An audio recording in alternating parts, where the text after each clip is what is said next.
Ladies and gentlemen, welcome to the Wednesday Call Live. Now, let's hear from our host, Andy Albright.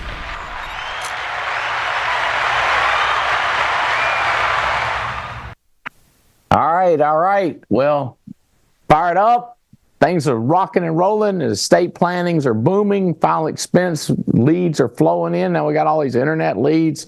So many opportunities in front of us, and recruiting has never been better. So today I specifically picked 3 people off of one team that kind of stood out a lot to me at our last event with their enthusiasm and their kind of respect for the system and the optimism that they displayed during their last big convention. I was like, I need more people to understand the power of these little things, power of momentum, power of, when you get that feeling that anything you throw at the goal is going to go in. Just feel like, shoot, everything's working. To get there is a lot of little things that need to happen, and there's a lot of things that can go wrong. So I'm not saying that Terry Edwards and these guys are perfect in what they're doing. I'm just saying they stood out to me at the convention, and their numbers are standing out as far as number of people coming to conventions. And it is interesting when I look back at my 30-some years of building networks and realizing that a lot of times, Terry, people think this is what's making the business work, when in fact this is what's making it work.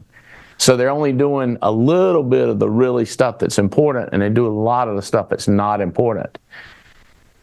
But then all of a sudden, you'll get in this mode and everything starts working good. And a lot of people, it is funny because some people want to take credit and go, it's me. And then some people just say, I'm just lucky. And I go, it's either one. The trick is to make it happen.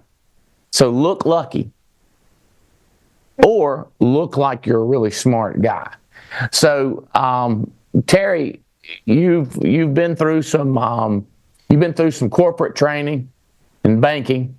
You've been through some kind of bureaucratic, I call it college education, and then you've had some street smarts, working in the cleaning office supply businesses and stuff like that. Your wife did, and then you did some network marketing. So you had a big variety. Tell me, Terry, and you're talking to my friends outside of your business too. It's like, what did you think you picked up as far as teamwork, keeping people excited? Well, first and foremost, man, thank you, Andy, for having me on the call. This never gets old. I don't take this privilege lightly. So you're right, man. I've been through some crap growing up. Not maybe the best looking, the most athletic, won't maybe the smartest. Matter of fact, I struggled with reading all the way up to middle school. They used to send me to the trailer. See, school has gotten politically correct now. They got special education and stuff like that. Back when I was coming up, if you was a little slow, everybody knew you were slow. They sent them kids to a special trailer to read. And that's why I used to go. I remember one of my teachers at elementary school. She said, Terry, you ain't reading, you just calling words. And, wasn't the most athletic. So when the boys got together to shoot basketball and stuff like that, we picked teams. Nobody wanted to put me on their team. So through all of that, man, just got a lot of, developed some tough skin along the way. And I just knew that, you know what, I can't read as good as the person next door, but I'm gonna go home and I'm gonna maybe put a little extra time in. I'm gonna get that hooked on phonics. I'm gonna start knowing that P and H together is not. So it's like that worker mentality, right? Seeing my mama was a worker. She worked in a chicken plant. My daddy was a farmer. They ain't mind getting up going to work. So just growing up around workers and knowing that, you know what, I might not be as good as somebody else. I might not be as smart. I might not be as fast. But one thing they ain't going to say about Terry Edwards is that joker is lazy and won't work. I will put in the time. And so all throughout my career, like in college, I just had to outwork them. You know, I didn't have a plan B where if it didn't work out, I could call my mama and dad and they could take care of me. You know, I've always felt like I had to jump higher, run faster. Well, I ain't athletic, but you know what I'm saying? Like I had to do everything. My margin of error was just small. My window of opportunity, it always seemed like it's small. So that's what drove me. So in college, you know, I wanted to be the leader. So everything I got in, I was just like, look, y'all go there, play games all you want to. I'm trying to figure out how to run it up to the top. I want to be in charge. I want to be the guy that changed something. And then I started working in the credit union world, right? I was an ATM runner. Back in the day, State Employees Credit Union, everybody been pissed off at State Employees Credit Union because they messed up some bank accounts. I've been seeing it all over Facebook. You know, they double charge people. And, you know, but anyway, so at State Employees, before we had a Brinks truck to go out and get the deposits and load up the cash for the ATM, I was the Brinks truck. It would be me, my Chevy Beretta, and a deputy, and I have a trunk full of $20 bills, like $200,000 worth of $20 bills. I would drive around to ATMs and go up in there, get the money out, get the deposits. But you know what? I knew that was just my window to get into the industry. And once I got a foot in the door, I started out as an ATM runner. Then I became a teller. I remember, Andy, my supervisor, her name was Amagine Tatum. Amagine said, Terry, you doing good with these ATMs. She said, you ever thought about being a teller? I said, no, Amagine, where I'm from, to be clear, I ain't gay. Now, I'm not against gay people or nothing like that. See, but she said, Terry, what are you talking about? I said, Amagine, I ain't never seen a male teller before. In Eastern North Carolina, you go in the bank and it's all women that's working the drawers. The men did the loans. So she was like, no, it's a little different in Elizabeth City. I said, okay, well, I tried. But you let me be a teller. I could run a 3-lane drive-through on a Memorial Day Friday. It'd be wrapped around a bit, and I run all 3 lanes by myself. You just give me the opportunity, and I'm going to get up there and I'm going to make something happen. So I worked my way up from teller to new accounts to loans, eventually became a branch manager. That's right. They said, you want to be a branch manager one day? I was working in a call center. See, when I working in the call center, all my other boys, they'll come to work with a wrinkled shirt on. They have coffee stains on their shirt. Their hair be all over the place. I go up in there. I had 2 jackets, 2 pair of pants, and 2 dress shirts. I rotated that stuff, mixed and matched it throughout the week. But I went up in there with a necktie on. And I said, I'm going to get to the top. And they called me one day. Lee Mabry called me into his office. He said, you want to manage a branch? I said, yeah. See, most people are like, where it's at? I said, yeah. He said, you going to Winston-Salem. I came to Winston-Salem. I said, only need a shot. Became one of the best branch managers in the history. But anyway, all right. So I said all that to say, my window, if you give me a little crease, I'm like water. I'm going to get up in there. I'm going to cause some damage. You know what I'm saying? And then I got it. I was doing all that stuff, still working just to pay bills. You know, looking good on the outside. I ain't got nothing going on in the bank account, but just paying bills and just doing it all over again. And then I got involved in network marketing. And these people started saying stuff like this right here. You can make a living. I was like, say what? You don't make a living working? She said, no, you can make a living. We're going to show you how to create passive income. I'm like, what's that? And they began to explain it to me. And I was like, so you mean to tell me there are people that's making a living? I was dumb enough to believe it. And I was like, well, if they can do it, I can do this thing. Now, we started building that network marketing company. And the thing about network marketing companies, all of them said the same. Most people are making more than that. They spending more than they're making. But I was like, no, I'm not here for charity. Let me put a pin there. I'm going to figure out how to sell something. And then I'm going to teach other people how to sell something. And they used to pick on my team, Andy. See, everybody else team in World Ventures and stuff, they was all young, 22 years old, 25. My team, they were older. They were older people. But I got them older people believing again, and we would come to a meeting and we would pack out a regional meeting. They knew our team because we were a little seasoned. But anyway, I just needed a crease. And then we got that up to about $2,000 a month. Had over 700 people on your team. 700 people making $2,000 a month. I was like, yeah, well, that's the best I can do right now. So anyway, we moved down to Georgia, got my dream job, CEO of a credit union. We moved down there. I said, I'm going to be a CEO one day. They gave me the job, but they didn't let me start. They fired me before I got started. Anyway, and I got on Craigslist. See, I ain't got no ego, bro. I got on Craigslist. And I was like, okay, well, I'm going to find me something to do until I ain't going to be sitting around the house because guess what? I ain't lazy. I ain't going to just be sitting around the house.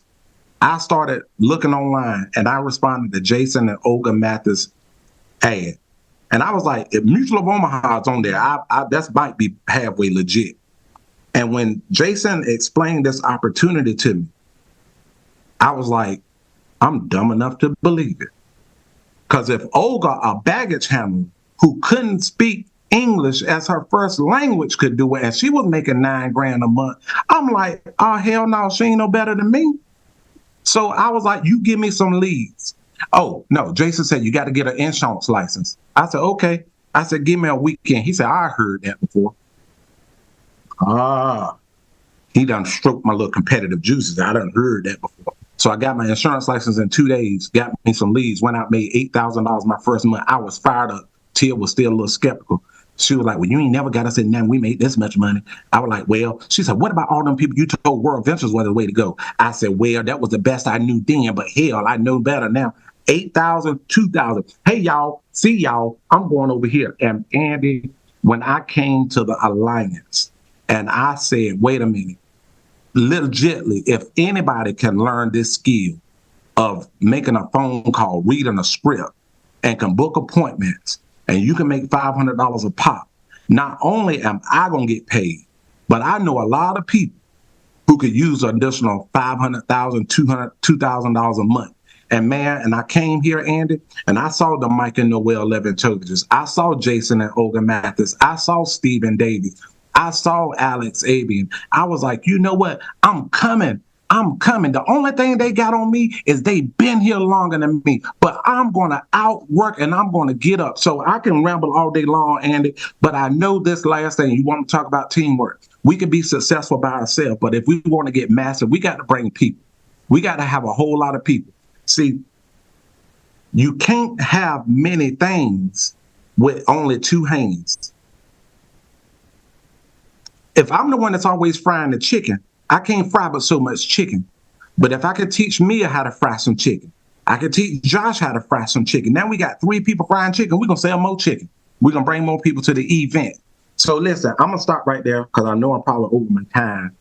But I get fired up, man. This don't ever get old. This enthusiasm, this is how I wake up. People be like, is that how you are all the time? Yep. Except when I want to be sad. But I be sad for a short amount of time, and then I get back happy again. They knocking on my door telling me shut up.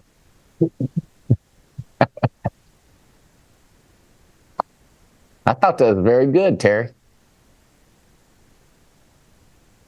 What else you want to talk to them about? All right.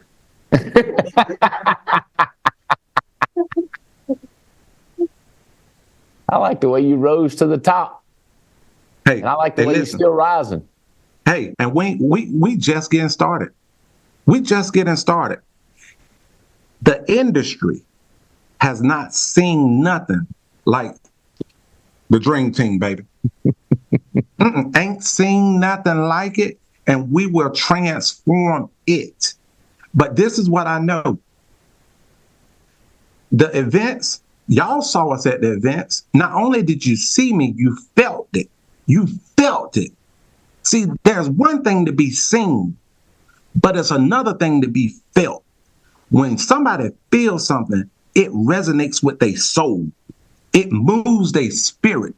So y'all just saw a brief outward expression of the soul of the Dream Team at A View from the Edge. The events are amazing, Albright. But this is what I know. When I get home, I got to do something in between the events to run up to the next event. So in between events, what are you doing? Are you just solely relying on that one weekend to motivate your people? Are you relying on that one event, that 3-day weekend, to fill them up so much that it's going to last for 90 days? Oh, no, baby. We got our team calls, and our team calls on Monday night on a Zoom. You get off there. You don't know if you've been to church. You don't know if you've been to college, but you know something. You feel a whole lot better. Like we talked about this week, how to get out your own way. But anyway, so it's like we're doing that, right? In between the events. We're making it easy to recruit in between events. We're got people winning. This is our winning season in between events, right? We make the event leading up to the event. We have a party. We do our social the day before the event. So or the morning, that Friday morning, that's when we go ahead and get all our worms kicked out. Get all your little partying out the way. Because, some people come to the meeting, they want to socialize and fraternize and hook up. Y'all going to get that out your blood on Friday so that when we go into the event Friday night, there's a business trip. So we do a social. And this is the thing, Albright, we've been doing this for years. In 2016, we did at Leadership, well, it's Family Reunion now, we bought Little Caesars pizzas, and we did our own little Dream Team tailgate right there behind corporate office with some Little Caesars pizza.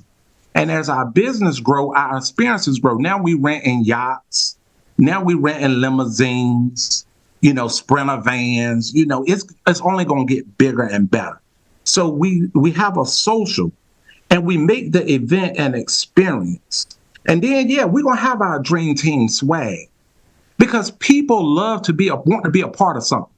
And they don't want to be a part of nothing corny, nothing boring.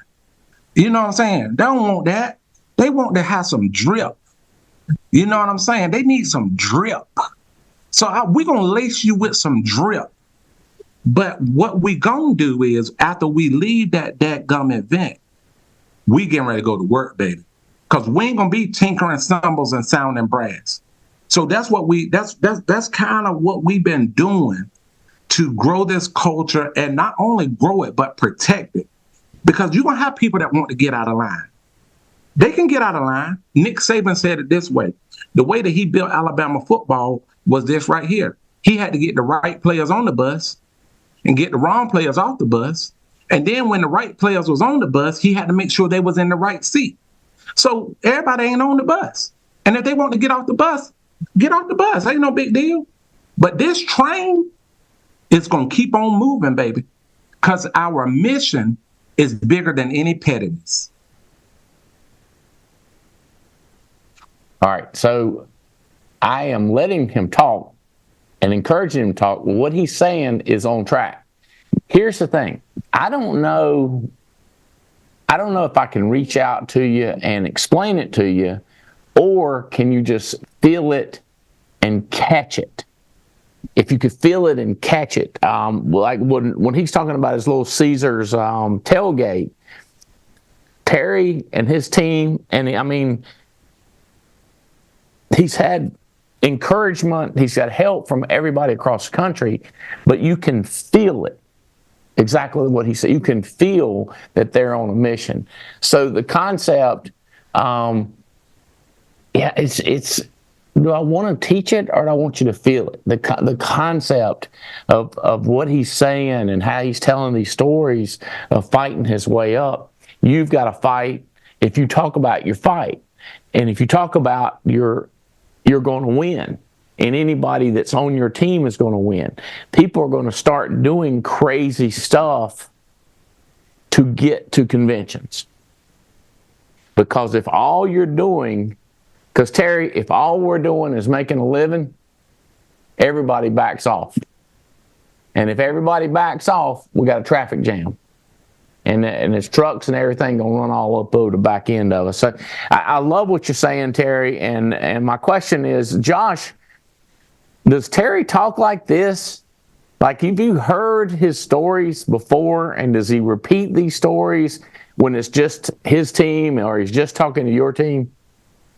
Yes, Terry is he don't change with the seasons.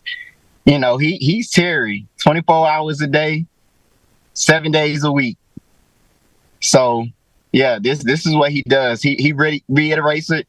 A lot of the time we want him to reiterate it, especially when we have new people on calls. We like, tell your story, tell your story. Because it's real big and it helps connect with people. I actually have an agent right now who she's so excited. She was like, man, I have a cleaning business. And I heard Terry say he had a janitorial business. And she just had a brother that passed away. His nickname was The Dream. And she was like, man, I got to get connected with y'all, man, because that was my brother's nickname. And man, y'all are the dream team. And we're about to shut down Petersburg. So it's like, man, Terry, he doesn't have a problem being himself, and we love him. Well, tell me, your team, you were pretty conservative the way you kept your job, because I kept looking at your numbers, and I would say, like, Joshua, how much money are you making compared to your job? Because you were still working this job, and I was kind of scratching my head on it. Like, how much was you getting paid on your job, and then you built this on the side? Kind of tell people how that went. Yeah, man, my job was paying me the big money. I was making about $2,500 a month. Big money to me. I just worked as a student loan servicer, so I was in a call center. Just basically hearing people tell me about how they shouldn't have to make their payment and all different reasons why, and I try to talk them into a nice little payment plan.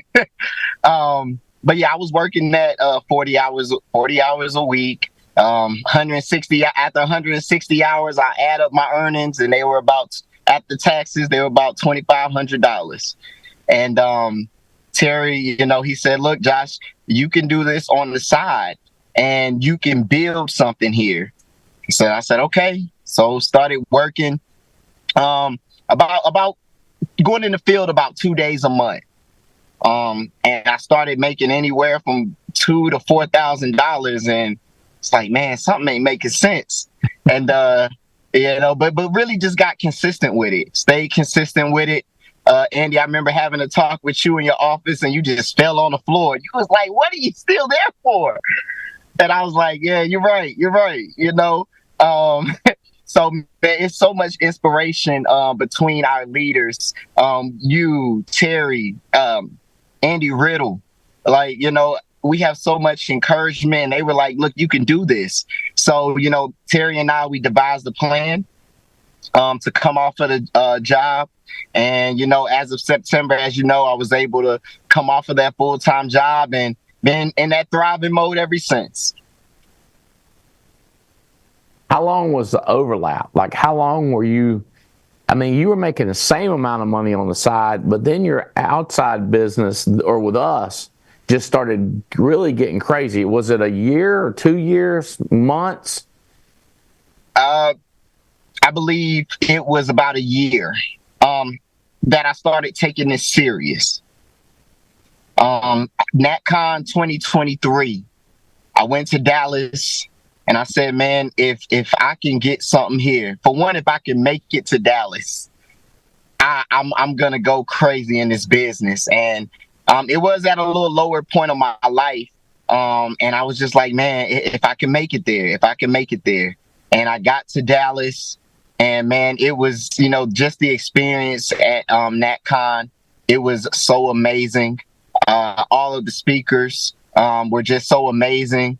And man, it really uplifted me to where from January to about August, I tried to go out every weekend at that point just to, see what it's like on a weekend basis. And I'm like, man, finances done jumped about $5,000 a month now. Let's talk to my wife. She said, yeah, man, maybe it's time to, get up off that full-time job. So, as of September, was able to go ahead and fire my boss. And I would say a good 8 months of being consistent, plugging into the 8 steps of success, and being, and one of those 8 steps to being teachable and coachable. So once I got that down, that man, I think Terry said at the training, Andy told me, look, I don't need your mind, I need your eyes. As in to say, look, I don't need you thinking. I already have a system. I just need you to listen and implement it. And that's what I started to do. And it's paid dividends. Okay. All right. So we have exactly 100 days till we have family reunion here in Burlington on the main campus where we can prepare. We're doing 3 big meals here. So we're going to be here a lot. It's going to be kind of old school. That's right. Also, this estate planning thing is booming. I think in 100 days, we're going to know everything there is to know about estate planning. So there won't be a need for training anymore. Y'all hear me?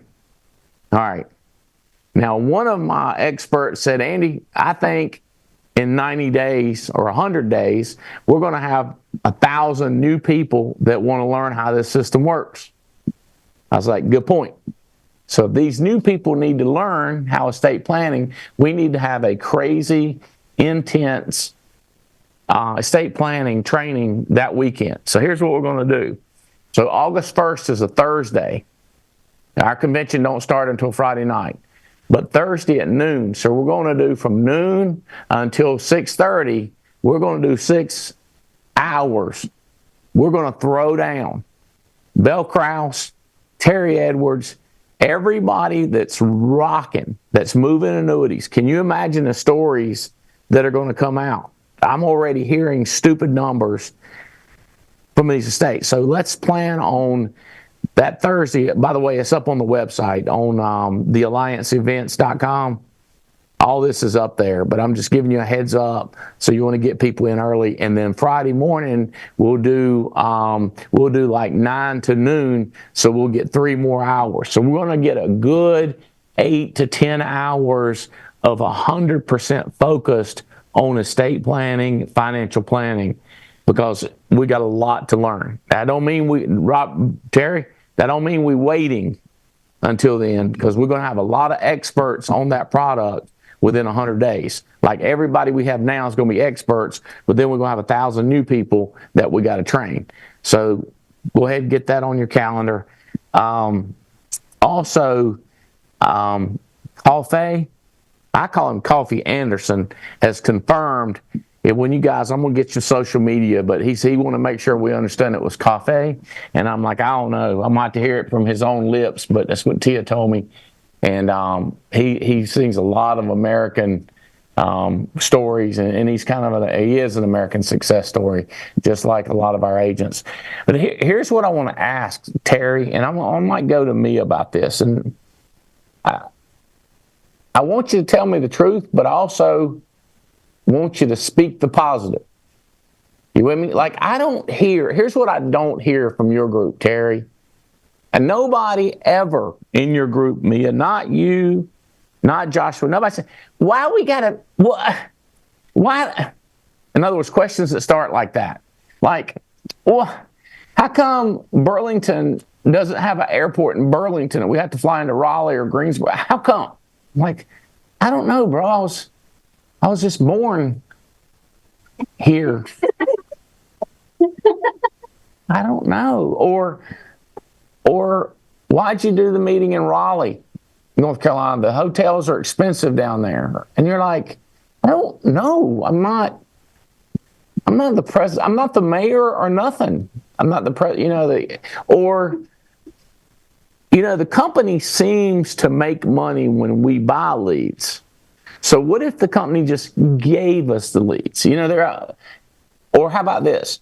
How come why aren't the conventions free? Somebody asked me that the other day, and I said, well, the reason is we have speakers that come in and we have to pay them, so we have to divide it up. The employees that are working there all getting not only normal pay, but now they're getting weekend pay, getting time and a half pay. You got all these executives have to fly in. We have to pay for their plane flights. We have to pay for their hotels. We have to pay for everybody's food on the weekend. We're catering in food for you. The building has rent, taxes, and insurance. So those are the reasons. But I mean, I'm not mad. I'm not mad at all, but I'm going like, how, like, y'all's team does not seem to ask those questions. Your team seems to buy tickets, extra tickets, be positive, buying leads, figuring it out. You see what I'm saying, Mia? I don't think your team's perfect. I ain't never heard anybody. Can you make that come out of your mouth, Mia? Nobody on my team ever complains. Nobody on my team ever complains. Andy, our team is thinking, let's freaking go. Let's go. That's all we think. That's all we say. That's all we do. Let's go. We are thinking about winning. We said from the very beginning of this year, I think it was this year, we said this is our winning season. We found a song that plays behind us. We got these shirts, we got sweaters, we are thinking about let's go. We are too close to breaking records. We are too close to making history.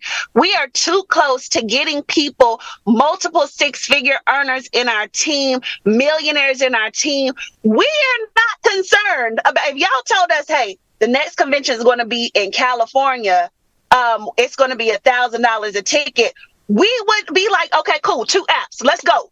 Like, we do not think about anything other than let's freaking go. I have fallen in love with this team. I fallen in love with the Alliance in the very beginning. I joined because I saw the opportunity, and I really, really, from the bottom of my heart, I thank you and Jane for giving me an opportunity to be here. I think Olga and Jason, Andy Riddle, Terry and Tia, the way that y'all have poured into me over these past 6 years, it's unbelievable. I can, if I were to die today, I would just be like, God, thank you for these people. Thank you for my family, but thank you for my Alliance family, because my life has completely changed because of y'all. So in return, what I think about now is mission. I mean, I'm waking up talking to me and Terry usually text. We're texting by like 5:30 a.m. Like we're sending messages, group messages. We're trying to figure out how can we get to the next step, because it's the mission now. And that we just talked about that this morning. It stopped being so much about, when I came here, I came from corporate America. And I was like, okay, what I'm used to is everybody fending for themselves. What I'm used to is backbiting. What I'm used to is people doing what they have to do to make sure they get ahead. Here, y'all taught me when I came to the Alliance, hey, you can be yourself. You can belong before you can behave. You can be a part of this culture. You can be a part of the winning team. And what the dream team has done is we have planted our flag and we said, you know what? We are going to fight as hard as we can, no matter what it takes. And we are going to put the work in to be able to put ourselves on the map. So I'm grateful. And yes, we had 41 people just from my group at the event. Nothing. That's not even including Josh's group. That's not including Terry's group, just from my group. And we're going to have, our mindset is always just to double. So we're going to have more people than that at the family reunion. So yeah, it's been amazing. It's an amazing opportunity. So it's crazy, man. You had me read this book, The Culture Solution. Step 4 in the 8 steps to success is read. A lot of times we read, but what do we do with the information once we read it? And one of the principles in this book was mission is king. Not Terry and Tia, not our personality. No, we're building something that's bigger than us. That right now, Albright, right now, we're in the mindset as a team, as a collective, that by the end of the month, the alliance will have, and some people get ready to get mad, but it's going to be good for you. The alliance will have the first African American junior board members. Now, some people say, well, what race got to do with it? Well, let me tell you something. When you see somebody, Roger Bannister, everybody said prior to Roger Bannister that it was impossible. It was impossible to run a mile in under 4 minutes. They said that if you do it under 4 minutes, you're going to go into cardiac arrest. Your heart is going to explode inside your chest. But as soon as he did it, it opened the floodgates for others to do it. Financial literacy, it ain't just a black thing. It's an American issue. My generation, Albright, my mama and them, they fought. My mama ain't but 75 years old. She was the daughter of a sharecropper. 6 months out the year, she didn't go to school because they had to get crops in. My generation, we ain't had a fight like that. So in my mind, I created a positive fight of financial literacy. That is the big pandemic that ain't nobody talking about. So we have made it a mission, man, that we're going to break records. We're going to break barriers. We're going to be an example. We're going to open the floodgates for anybody who want to can get up in here and do it. And we're going to hold their hands. I was recruiting a guy the other day. He down in Durham yesterday. He was like, well, yeah, I'm about to go in business with this guy that used to be with North Carolina Mutual Insurance in Durham. I'm like, man, they don't even take business no more. He was like, so y'all doing sort of the same thing. I was like, we're in the same industry, but we ain't doing the same thing. There's a such thing as Little League football. There's a such thing as high school football. Then you got college football, and you got the NFL. Bruh, we're playing in the NFL. We ain't trying to win no Little League championship. We are world changers. And what we're doing, Andy, is we are speaking this vision. And not only speaking this vision, but giving people a practical plan that they can get what they came for. We got a Dream Team Sales Academy, Andy. We got a Dream Team Sales Academy. We meet once a week. These are the people who say, you know what? I really want to get better at sales. So every week, on Wednesday nights at 8 o'clock, we get on the phone. We're looking at how many dials you did this week. How many contacts, how many appointments. We're teaching people how to analyze the data. We can't expect people to build something big that they don't understand. So we're teaching them, we're inspecting. You said it this way, you got to inspect what you expect. So now we're teaching people how to track their activity. Okay, you know what? If you did 300 dials and you're doing 40 dials an hour, that's about 5.5 hours worth of dial time. If you run 10 appointments a week, that's about 15 hours. So you will be full time. You ain't putting but 20 hours a weekend, bro. But you call that full time. So we are raising the expectation, but we're also chasing like what we're chasing, and people are believing. We ain't recruiting life insurance salespeople. We're recruiting people that want to be part of something big and want to go after something big, and that's our mindset right now. That's our mindset right now. And we also investing. You got to invest. Hold on that, Terry. But y'all, what you're saying, there's a lot more to it than what you're saying. Because you went over here from this is my story to this is the dadgum details, inch by inch, how it works. So it's that combination of that dream building, mission driven, the heart tug, the pull, and then hammering the snot out of people. Because let me tell you something. When Mark Aceta was talking about the tickling you with a feather to get you to move, or hitting you over the head with a baseball bat or an anvil, and just you can't. If your dream is tiny, and you're teaching that to your team, then you can only hit them with a feather. But when you build a massive dream and a person says, yes, I want to be a part of something. Yes, I want to be a part of a mission. Yes, I want to make a difference. Now you can hit them harder with the statistics and the how-to. You can't be hard with the how-to if you're small with the dream to. So it's that chemical balance. It's that charismatic nature that Terry's bringing you. But what I'm telling you is I've seen so many different personalities do what he's doing. And Mia, you're so right.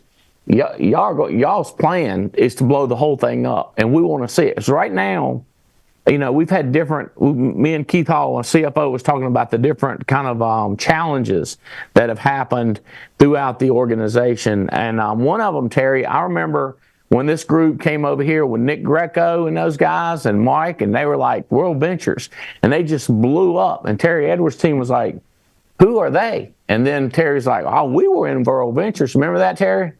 Yep. So now your group, your response wasn't, oh, they're good at networking. It was, we'll build a massive team. So now, you're sitting around looking, going like Terry Edwards' team is the one that's smoking like crazy. Now the question is going to be, how are those boys going to respond to their first punch, right? Their business is going like this, and then all of a sudden somebody else is going like that. Like, whoa. And then some people have this reaction. Oh, I didn't know it was a competition. And I'm like, it's not a competition if you're not a competitor. It's not. But if you're a competitor, it turns into a competition. I don't care if we're eating hamburgers or watching a basketball game. We got to figure out how to bet. We got to figure out how to compete. Competitors are going to compete, right? So then who's next? So then Fitz has been the dominant, most massive team. Well, now Riddle all of a sudden rolling in here with several massive legs. He's taken the numbers through the roof, right? So he's got more people attending convention. And Terry Edwards, one of his organizations, just going up like crazy. And now Fitz, I talked to Fitz Tuesday. Yesterday I sat and chat with Fitz, and he was like, oh my God, we are exploding. He's like, we're going to come back and pass all of them. So that the concept of finding who's hot now. Which basketball team, which organization. Right now, it's speaking of Edwards, who that speaking at family reunion? Hey, listen. Who's that woman speaking at family reunion? Let me tell you, that girl is the hamburger in my helper, the cheese in my macaroni, the daggone sweet in my tea, baby. She floats like a butterfly. She stings. Hey, listen, everybody think I'm crazy.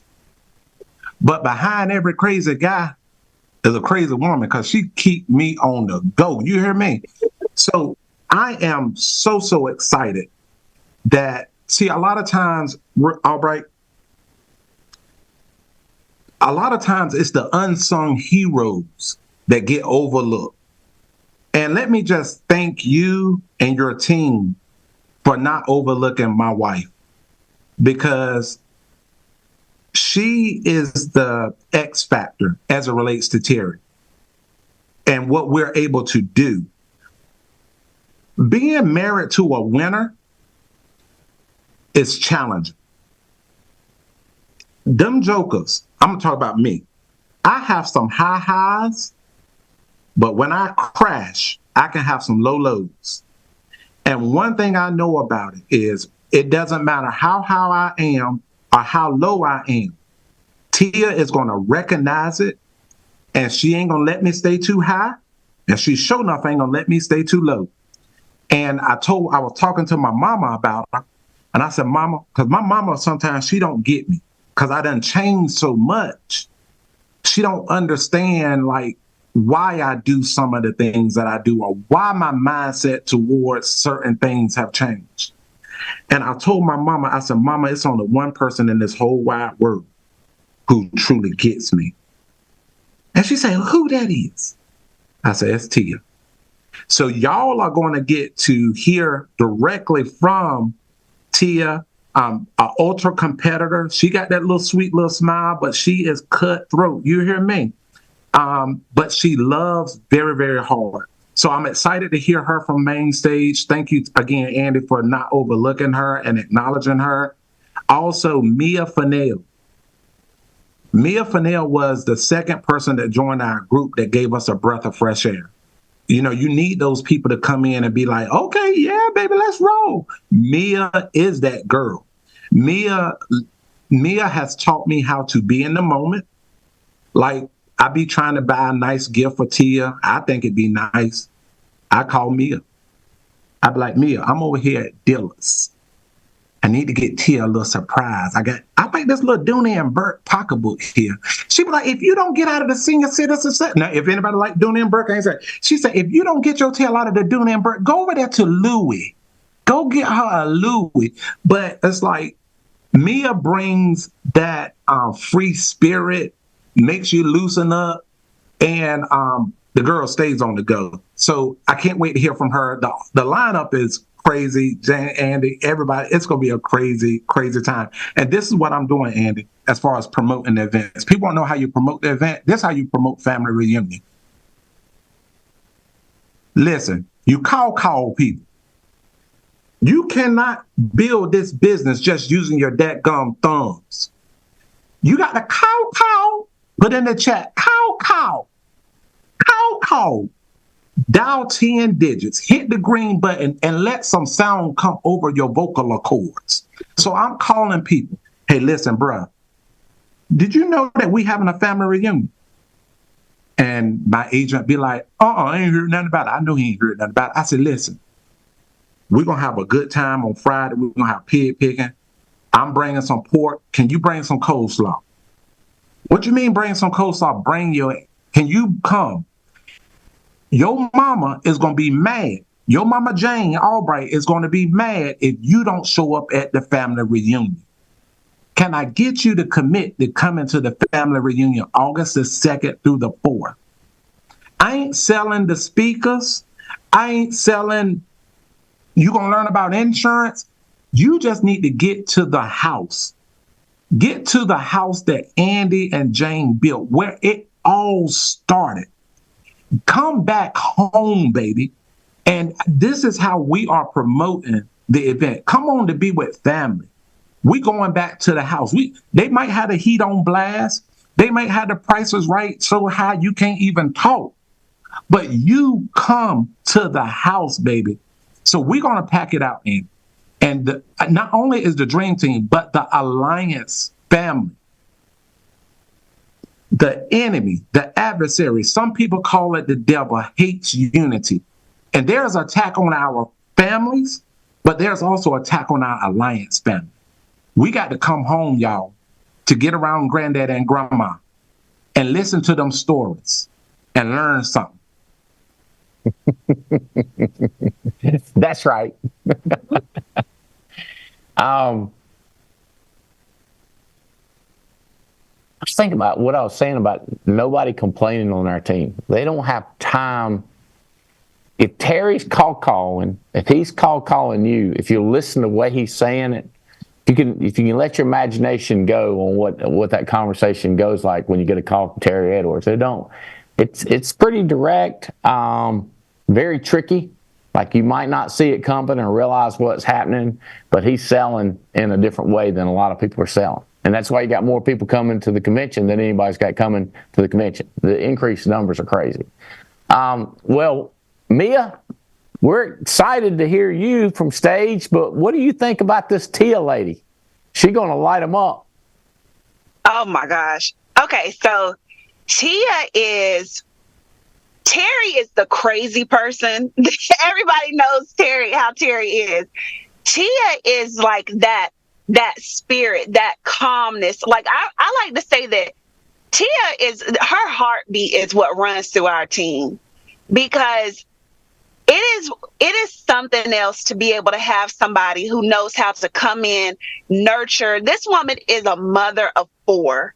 Okay.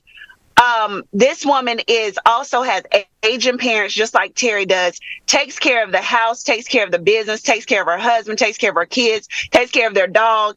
I mean, she's like a machine, but with a heart. Like, it's like she's like a robot with a heart. It's really strange. But I love the relationship that Tia and I have, because we actually have more like a big sister type of relationship. But I'm so excited that I get to share her with y'all, and Terry gets to share her with y'all from stage, and the Dream Team does, because you really can't understand until you hear her heart, who she really is. She's beautiful. She has this great family. But when you hear her speak, it is something that she will help you get to where it is you truly need to be on the inside. And I'm excited because, Terry is the hard driving machine of our team, but Tia is the heartbeat of our team. And just having both of those components helps us as agents, helps us as people be able to really achieve those goals. So she kind of like, when Terry has those intense conversations with us, she'll come back behind and like clean it up. And she'll be able to say, well, you know what he really was trying to say is this, or, I understand how you feel. Let's figure out how we can work through it. And man, it almost brings me to tears a little bit, because I'm just so grateful that these are my mentors. These are people that I get to talk to and call. So yeah, I'm excited. And then to be given the opportunity to be on stage, to share that stage with her that weekend. I love Tia will tell y'all she hates for us to match. I love for me and Tia to match. She does not like it. So I already told her, I said, we need to get matching suits. We need to just be matching over. She does not want to do it. But y'all. Uh-oh. Hey, she'll bounce back on here in a minute. Hand me one of my 8 Steps books back there, Clay. Joshua, both of these ladies, so y'all hear what's going on here. Terry Edwards' wife, Tia, is an incredible speaker. She is going to be on stage at our family reunion, and Mia, separately, is going to be teaching. So what do you think about these guys, Joshua, these 2 ladies on stage? Man, the best way I can say it is power pack. 2 power pack ladies. Mia has been an amazing business partner. She calls to encourage me at times. I know that when I was trying to qualify for Alaska, she was one of the people. Between her and Terry, they were calling me, Josh, how's your week going? Okay, have you been writing good? She's just an encourager to me on so many levels, man. And I love allowing her to pour into me. And man, she killed it. She killed it at family reunion last year. It was just NatCon. Was NatCon? I'm so excited to hear Tia, because Tia that's Mama T right there. Like Mia said, she, we have those intense conversations with Terry, and Tia come by, hold up. So man, I love that she has been that for Terry, because her being that for Terry allows us to see, hey, look, Terry, he's so passionate about things, and sometimes us as agents may not understand because we haven't been there yet. And he's really passionate at times, and sometimes we may not know how to take it. But Tia kind of comes back and like, okay, this is what he meant by it, and this is how we gonna break it down. And so she's like that mother, that real mother thing. When you get disciplined by your dad and mama come on to love on you a little bit. That's what Tia does for us. And obviously she helps, my wife and Tia talk a lot because she's helping mold her in her role in our business. But man, I am just so excited because I've never heard Tia speak on that big stage before.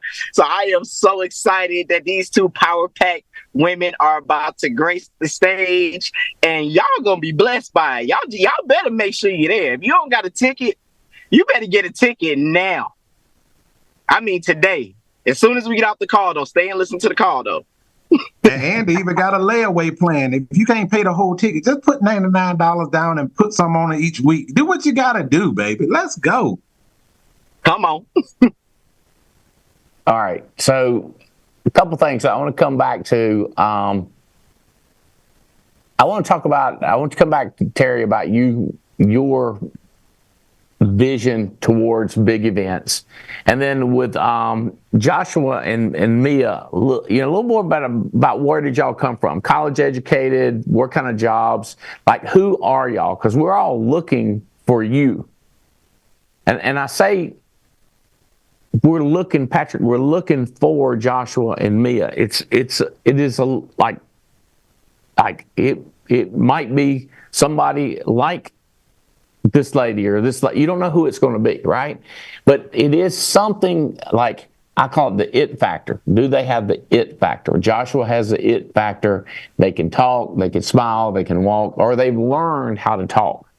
All right, so when we start talking, if we start talking about a vision and we're on a mission to make a difference, and this person says, I'm just looking for a job, we could say, okay, we're just hiring for a job. And we could flip it. Or we could kind of stick with, we're on a mission. Now, if you're on the other hand, you're recruiting toward this little job, a little side job, and they agree to a side job and they take it, well, now you've got a person, you've got one stagnant person who believes they're here for a part-time job versus a person who comes on with a mission, trying to make a difference, trying to change financial literacy in America. It is embarrassing how broke people are. And I mean, it's terrible. So if they join a mission, so here's the problem. We could recruit this person who is a job person or a person on the mission. But if we're selling job, this person might go to work with Mary Kay because they are looking for a mission. It's such a weird thing. So if we keep selling what we want to recruit, so we're selling mission because we want a person that's on a mission. We're selling make a difference because we want a person that wants to not just get by. So Terry, what I'm trying to say is if me and you scare people that kind of we don't care if they get scared, but then we attract people that are kind of looking for something different. That's what scares me about how we do recruiters. Like it's what scares me when I'm talking to or when I'm educating Archie or Emir about it. Like for you to attract the crazies, you got to be a little bit crazy. You can't just be normal. Mm-hmm. Because if you're normal, you're going to attract normal people. And people say, well, I don't want crazy people. Well, crazy people are the ones that make a difference in the world. I will tell you this. I never felt like that I was crazy. I just felt like I had the same thing. I can't say it's the same thing, but I didn't know any Union Ridge normal kids that had big cars, big houses. None. So I wanted to be the first one. Now, Terry said, I'm on a mission. I want to break through the barriers. I love that kind of talk. For the person on your team that wants to hear that kind of talk. And the more people you can get on your team that joins in the mission or has their own mission. In other words, I don't care. I'm glad that Terry is part of the Alliance. And I know the Alliance is trying to make a difference, but this Terry Edwards team. So there'll come a day when it'll be a Mia team or a Joshua team. But is today the day? Yeah. Mia's trying to get 100 people there for her team. But she's screaming with the Terry and Tia Edwards team because that's where the momentum is right now. And in other words, they're looking for the wave. They're looking for the momentum.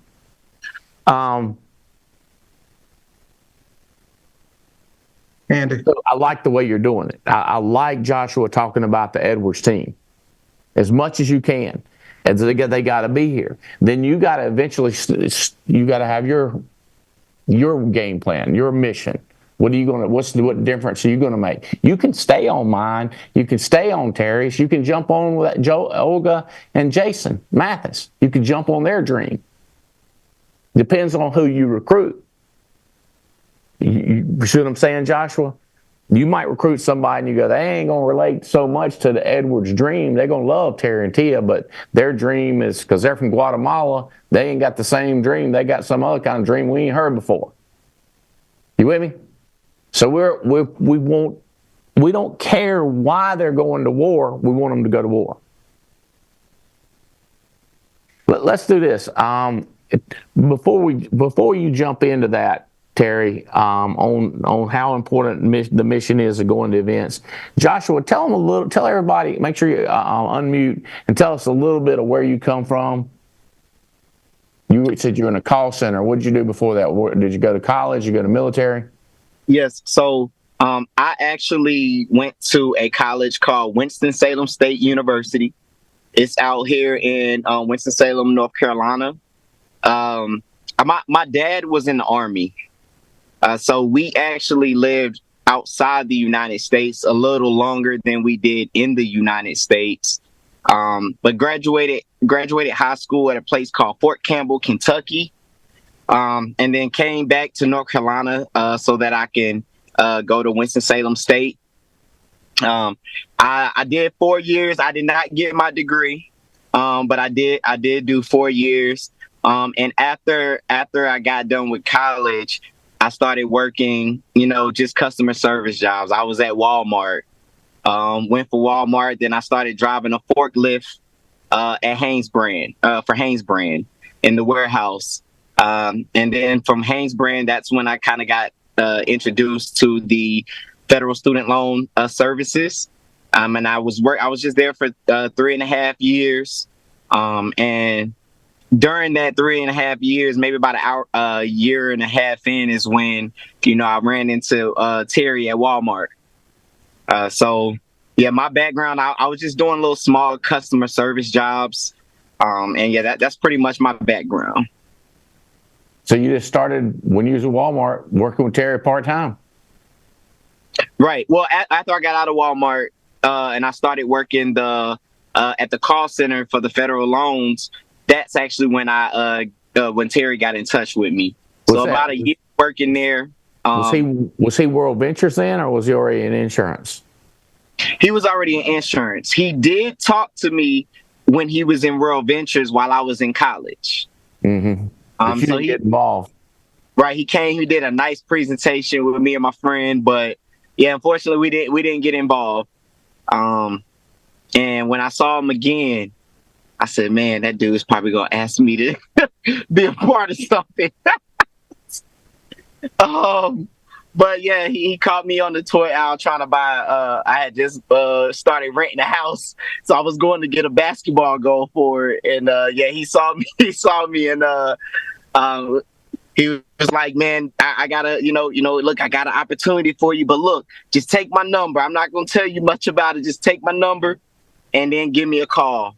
And I think the very next day I actually saw him posting that he was moving into an office or something. I was like, what does he do?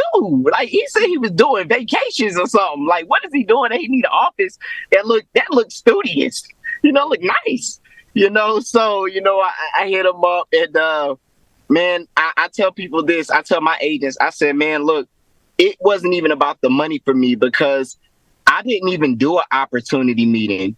I talked to Terry and I got in class and passed my test and I got my license came in and 2 days later we were having a surge event.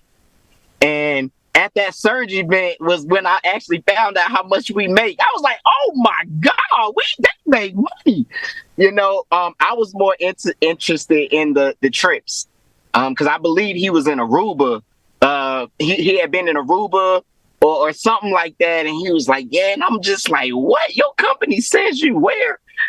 And so that's what brought me in. And, like I said, got my license, everything. And then it got to the surge event and he was like, you can make $500. I was like, what? Just telling people about insurance? So, man, and that's all she wrote. I love your attitude, bro. All right.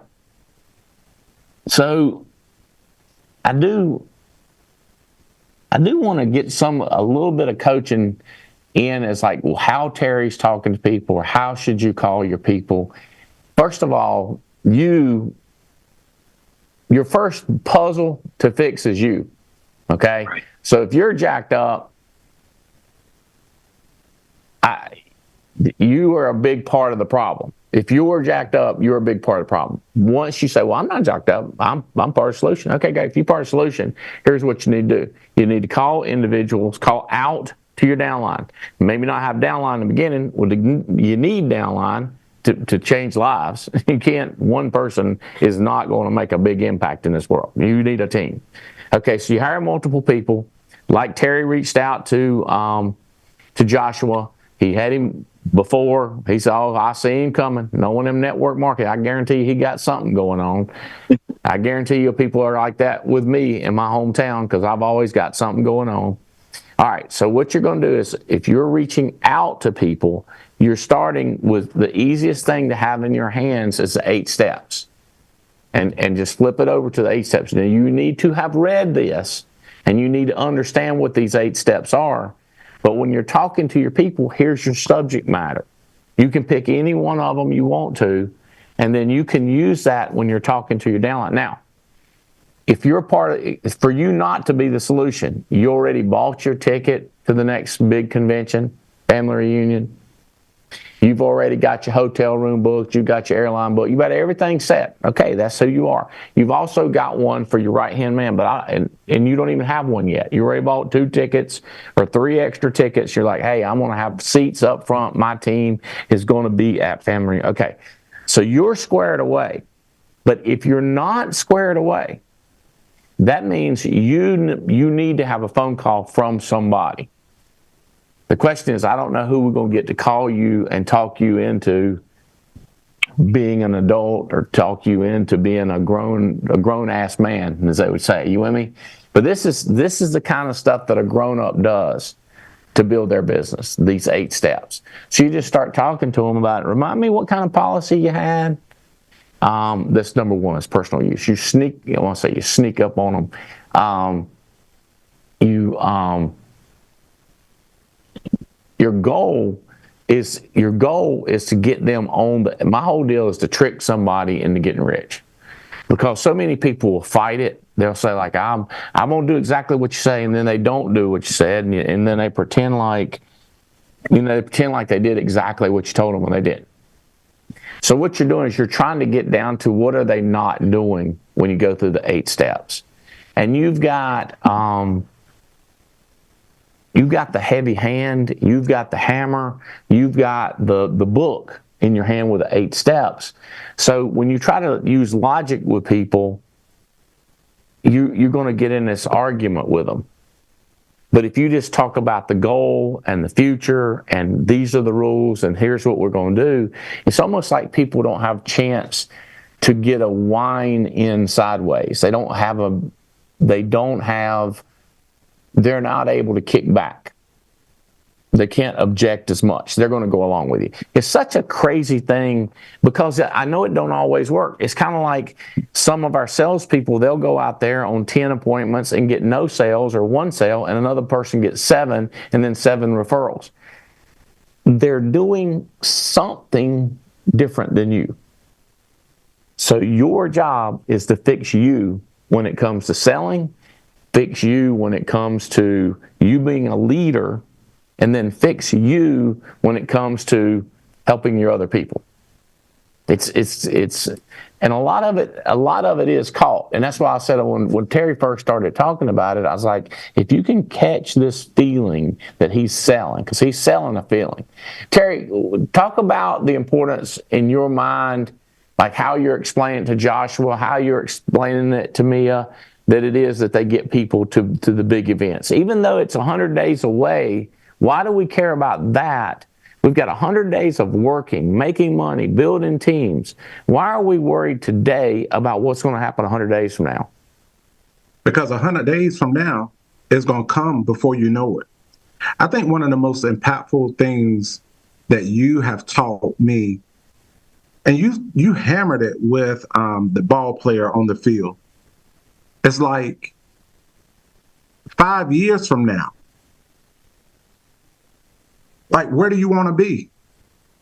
So if you want 200 people at the event, we can't start promoting the event a week out.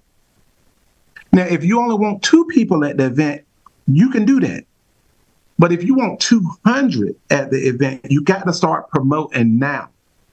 And the cool part about it, Albright, is this right here. People say this all the time, and I think they say it as a cliche, that your vision was so big that our vision could fit inside of it.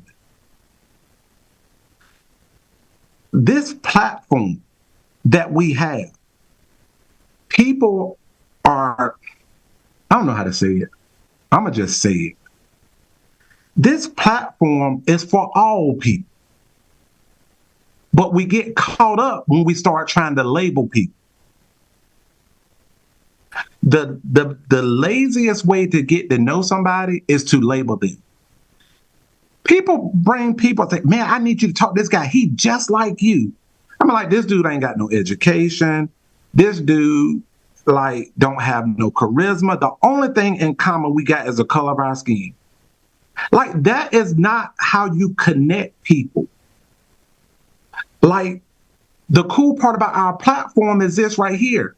If Olga is your cup of tea and you on my team, go and let Olga, like, Olga is going to fire you up. And I don't care that it ain't me firing you up, because the bank don't look at the deposit and say, who fired who up to cash this check.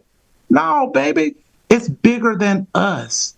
So we have to freaking get to the point where I don't have to go to another IMO to build. I ain't got to go nowhere. I ain't got to talk negative about Jason and Olga. Me and Jason are 2 totally different people. But he doing his thing, and I'm sure enough going to do mine. And I don't have to go nowhere. I'm going to build it right here. And so part of building it right here is getting people to the event. I can't expect people to follow me if I ain't following nobody. We live in a world now where everybody wants to be a leader, but nobody don't want to follow. I don't mind following Andy Albright. And I just got to make sure that I'm in alignment and I accept that role. I ain't got to agree with it. I ain't going to agree with Andy on everything. And I talked about that a little bit from stage.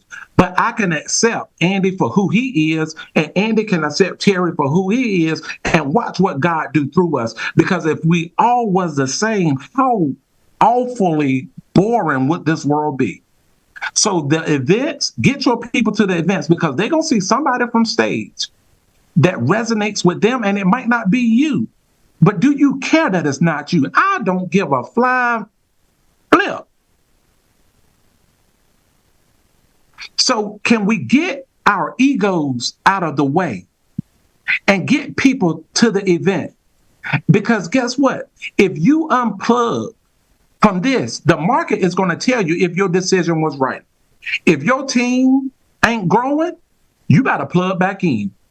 You got to get your tail back in alignment. That's the mindset that I had when I quit that day. I went to Albright. I said, this is my problem. He said, well, this is my problem with you. I said, okay, well, now we know where each other stand. Let's get back to work. Let's freaking go. The mission is bigger than me. If I don't do it, people are going to die. If I do not get financially free, my children will suffer. My grandchildren will suffer. So you mean to tell me a little disagreement is bigger than your family's financial legacy? A little bitty ticket to Burlington, North Carolina is bigger than a little inconvenience is bigger than the mission? Man, freak that. Let's freaking go. Let's alliance. Get in alignment. This is a clarion call right now. This is a clarion call right now. There is so much noise out there about what we are and what we ain't. Let me tell you who the Alliance is. The Alliance was founded over 20 years ago in Burlington, North Carolina, by a man named Andy and Jane Albright and a woman named Jane Albright. This company was started in the basement of his parents' apartment. This company is responsible for changing how insurance distribution has been done in our industry. There have been other companies birthed out of the Alliance. They may not tell you where they come from, but I've been researching and I know where they come from. You're in the right place. You're with the right people. The question is you going to make it do what it do, or you going to talk about it? Because the people that's making money ain't got time to be posting negative. The people that's making the money ain't got time to be posting subliminal shots. The people that's making money is on a freaking mission, and we will take over. We will take over. We will win. You better win with us. I would recommend, if you can't beat them, join them. You better join them. You better join the Alliance right now. If you're on the team and you're questioning, are you with the right people? Listen, this company doesn't survive only having one product. This company doesn't survive a pandemic.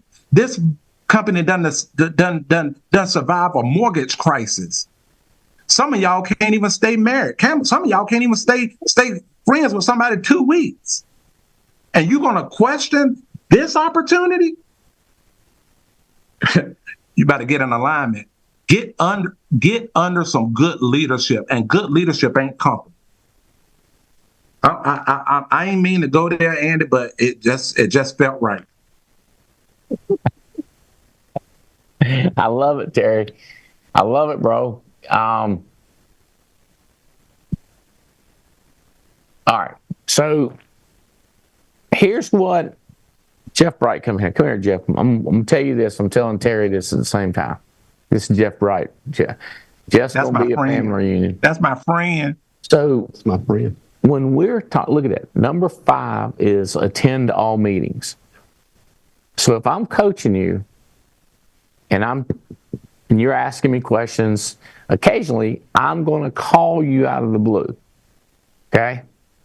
So like there's 100 days from now. So I'm gonna look at who's direct to me, or what company I'm building. If I'm building a network, I'm building a pyramid, building a hierarchy, okay, or direct to me, I'm gonna call them out of the blue. It's gonna be a Sunday at 2:00, Monday at 9:00, whatever. Call their number, just boom, boom, boom, and it's gonna be not a scheduled call. And I'm gonna say, hey, listen, I just like to talk about a couple things. You know, we're on a mission, and I go in with the talk, the same talk that I do all the time, which is, are you interested in joining this mission? Or you want to come with me? Because there's 8 simple steps that I know if we do these, we create multi-million dollar income. But if we slack up on any of these, now, have you bought a ticket yet? Well, I want it, guy. So in other words, I will talk to them about my mission and talk about the 8 steps, and then I will bring up the convention and say, have you done it? So I have a lot of people out there that are just kind of halfway in my company. They're not committed to it. They're not committed to themselves. They're not committed to residual income. All they're committed to is, paying their bills. Okay? Some of them come to every meeting and they're real content. But more of the ones that come to every other one meeting, or they skip 2 or 3 meetings, then they come to one, or they've never really been to a meeting. Maybe they've been to one, but they just weren't there. They were just like passing through with their girlfriend, or, just kind of not really sitting down, not decided to commit. So what I'm nonstop doing is calling people and asking them, would they like to join? Even though they think they're already in. They go, I'm already in? What do you mean? I go, go in.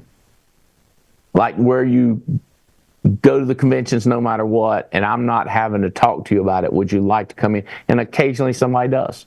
Occasionally somebody says, all right, I'll give it a shot for a while. And sometimes they only do it for 90 days.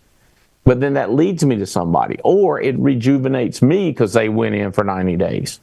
You know what I'm saying? Like, I'm always asking people to go in, and occasionally people come in. So I'm always asking to go to conventions, and occasionally somebody does. But I'm also, what's going to happen, this is what's going to happen with you, Terry. But I mean, look at what you got. Joshua is an explosion. Mia is an explosion. Now, you're going to have somebody come along, maybe under one of them, or maybe under somebody else. And they're going to be as big as either, like wildfires. So you're looking for one more person, but that one more person can become 10. Because it is. How about that guy? Did y'all hear about that guy that set himself on fire at the Trump thing? Yeah. Has anybody look? I don't know if he was for Trump or against him, but I damn sure would like to see that fire. Wouldn't you? I don't think what people understand is, like, people just want to see a fire. You know, like, I don't care who he was pulling for. It was just, that'd be crazy. It's the same way with NASCAR. Nobody wants people to see turn left. Go down there and turn left, take another quick left, then take a long left. We want to see a wreck. We want to see rolling, but get it up in the stand, not near our stands, you understand, but somebody, you know.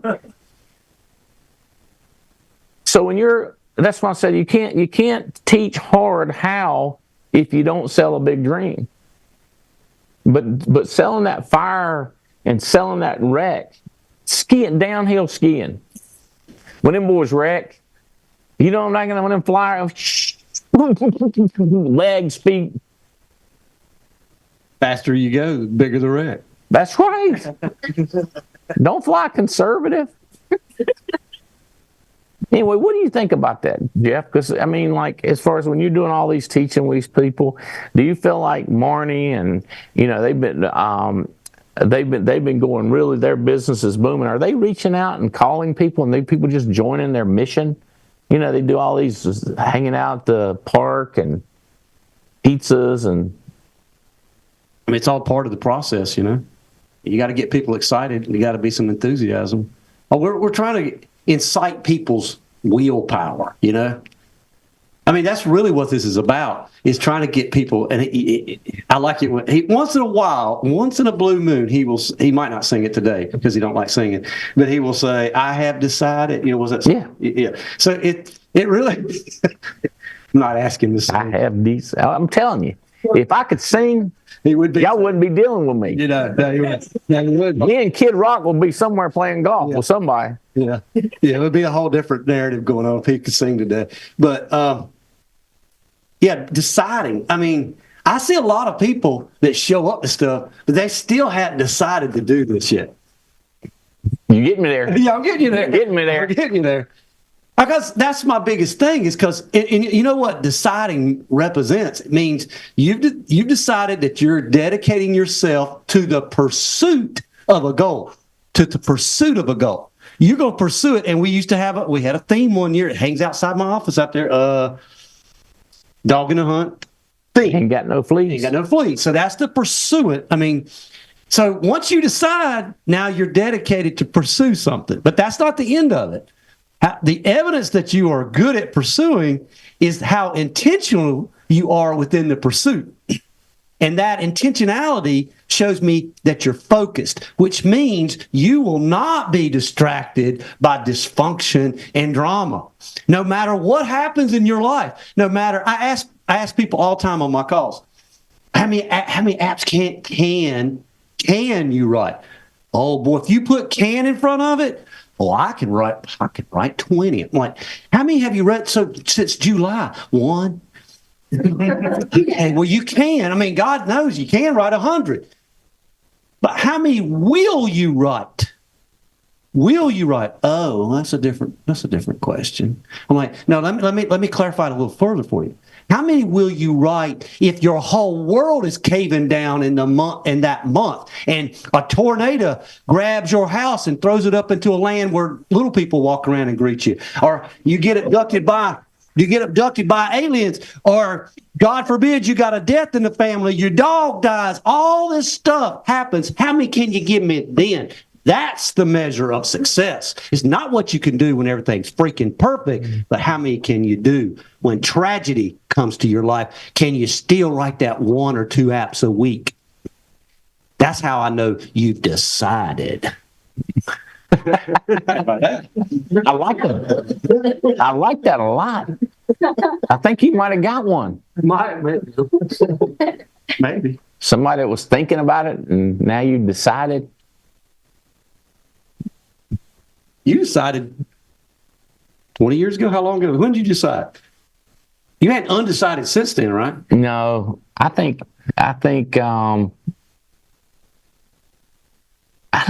I made a gradual decision, but at 27 years old is when I decided.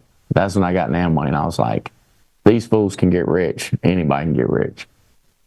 And then you went all out. Then it's just stupid personalities, you know. It's like a circus, like the Barnum and Bailey circus. I mean, you know, it's just everybody, the winners and this group and that group, you know. I was just looking at that, Terry, going like, all these people, they ain't none of them right in the head. And might as well, I could be on stage as good as any one of these. And that's what we're looking for. That's what I'm looking for with our company is who's next? Who raises a team up next out of the blue? Is it Dunleavy? Is it Jonah? Is it Tony? Is it Sabrina? Patricia? Whose name is it going to be that just says like, I'll do it? And I mean, all Terry's done is just that. Him and don't get me wrong, occasionally something happens. Occasionally he finds somebody. Occasionally he gets lucky. Occasionally somebody else starts singing the same song that he's singing, preaching the same sermon that he's preaching, casting the same mission, and then all of a sudden we got momentum, and now all of a sudden we say things like, I don't hear Terry Edwards people complaining. They don't care about leads. These other teams, they worried about leads, worried about the internet, worried about the profession, worried about the government, worried. Is Andy going to do this? Andy going to do that? And how come Robbie Kraft didn't do this? And how come they can't make this carrier have a product in Tennessee? Like, God knows. I didn't know he had so many problems as some people see, Terry. And then others, the Edwards team seems like they don't care. They seem like they are just, tell me where we're going to meet, tell me the product we're going to sell, and we're going to sell. So he's selling that vision. Joshua, what are you doing? You done got in the car and went and made a sale while we were talking? No, my car is in the shop, so my wife is actually driving to her doctor's appointment. Oh, we on one car. I see you done changed, but I see what you're doing. I see what you're doing now. Yeah, I got from the driver's seat to the passenger side. Mia, we all deal with the same thing, right? We're dealing with people. Because I hear people going like, you're calling people and they're listening to you. I call my people and they don't want to listen to me. Y'all hear what I'm saying? Like, how do you deal with that incongruity, Mia, where you knowing how your people are? What's your thinking about it? How do you sell it? How do you get to point B? How do you convert that one more person? So I kind of, what is that saying that you have? If you have, okay, you can't push a wet noodle up a hill. Is that the one you say? Do you say it like that? That's one of them, right? So I always look for the person who is, they might not necessarily be excited about this yet because they really don't know what they have yet. But they have a twinkle in their eye. They have something that they really want. No matter what it is, but they have something that they're willing to fight for, whether it's their family or they just want to make extra money. They might not know how big of a deal what we're doing is. They might not understand it, but they're willing. I look for the people who are willing. right? The ones who are going to fight against me and, and, oh, well, they have all these excuses. I get it. Like, I understand it, but I'm also the type of person who has overcome so much in my life that I'm just not willing to let excuses stop me from the mission. And I love people. Now, don't get me wrong. I'm not mean to people who are willing to let excuses stop them. I love them too, but I'm willing to get in the trenches with the ones who are willing to get in the trenches, and they're willing to fight. I come from a family, my parents were not entrepreneurs. My parents did not have a lot of money, but I saw them get up every single day. And I never, from the time I was a child, I don't remember them missing work ever. They stayed married for 37 years and they're still married to this day. They raised children. I saw that from a little girl. And then I got older and I decided I wanted to be the type of person who was willing to fight for something. I didn't know what it was that I wanted to really do, but I knew that God had me here for a reason. So even when I was bullied in high school on the brink of suicidal thoughts, I was willing to fight through that. Even when I became an adult and went through a terrible marriage to the point where that type of stuff can destroy somebody, I was willing to fight through it. And I look for people who just have fight in them. I think that there's so many opportunities and the line is so thin for each person in this life to decide to go the path that's easy, the path that it's easy to have somebody call you up and say, hey, I want you to come to this event so you can really meet the team, so you can really understand what you're a part of.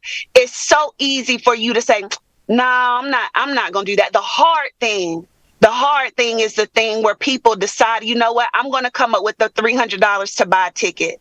The hard thing is to book a hotel. The hard thing is to find a babysitter. The hard thing is to block it off on your calendar. And the hard thing is the thing that helps you win. I'll shout out this one young lady on my team. Her name is Kristen. I called her a week before we went to the event, maybe 4 days. Kristen has been a part of the Dream Team for 3 years. She's been in the Alliance. She has never come to an event. She has never been around the team other than maybe coming to some local hotspots. I said, Kristen, every single time we have an event, you give me an excuse. Every single time. I said, you are worth it to this team. You are worth it to me. And you have to value what it is that you really have, because you just don't know what it can do for you. And Kristen came to Raleigh. She came to the View. And during that event, she made some big decisions in her personal life.